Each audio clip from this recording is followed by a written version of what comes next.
Alright, picture this. A gang of crooks, fresh off a daring train heist, end up hiding out in a monastery on a remote Cornish island, disguised as monks. Sounds like the setup for a classic British caper, right? Well, that's exactly what Crooks and Cloisters, 1964 delivers. An offbeat comedy packed with charm, hijinks, and a surprisingly wholesome message. But how did this film pull off its own transformation, turning crime into comedy and thieves into almost saints? Let's dive in. Our story kicks off with little Walter, played by the ever-charismatic Ronald Fraser, leading his gang in a clever train robbery. They pull the classic trick of stopping the train with false signal lights. Simple, effective, and just dodgy enough to land them in hot water. With the police sniffing around, Walter and his crew need a place to lay low. And what better hideout than a secluded monastery? The twist? They actually buy the place with their stolen loot and decide to pose as monks. Enter Barbara Windsor as Bikini, Walter's glamorous, sharp-tongued girlfriend, who's suddenly forced into the role of monastery cook, despite having zero experience in the kitchen. It's the perfect fish-out-of-water setup, and Windsor's comedic timing makes it work beautifully. At first, things don't go smoothly. Crooks pretending to be monks. Yeah, that's bound to come with some adjustments. But little by little, Walter and his crew start to settle in, embracing the quiet pastoral life. Even hardened criminals can learn to tend crops and milk goats, apparently. Of course, there's still a bit of crime going on,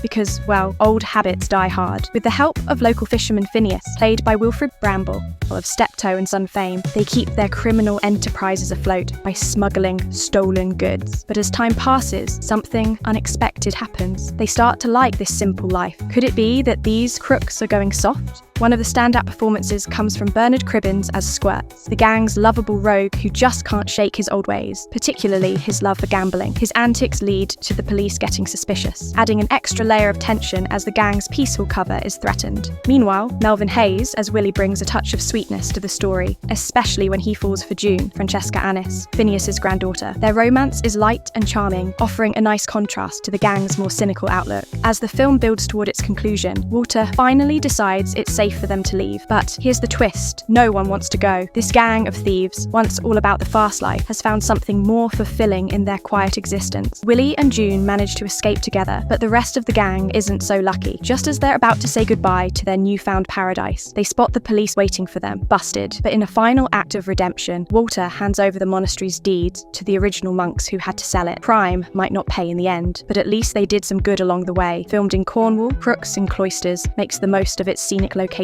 The rugged coastlines and idyllic countryside provide the perfect backdrop for a story about criminals finding peace in unexpected places. And while the film didn't set the box office on fire, it earned a warm reception for its light-hearted humour and solid performances. Critics appreciated its mix of slapstick and sincerity, though some found it a little too gentle for a crime comedy. Still, for fans of classic British cinema, it's a hidden gem worth rediscovering. So, what's the takeaway? Crooks in Cloisters isn't just about a gang of thieves playing dress up. It's about second chances, unexpected transformations, and the idea that even the most unlikely people can find redemption. Plus, it's a great excuse to watch Barbara Windsor and Cribbins at their comedic best. If you're in the mood for a quirky, feel-good caper with a heart of gold, this one's worth a watch. But be warned, you might just find yourself wanting to escape to a remote monastery too.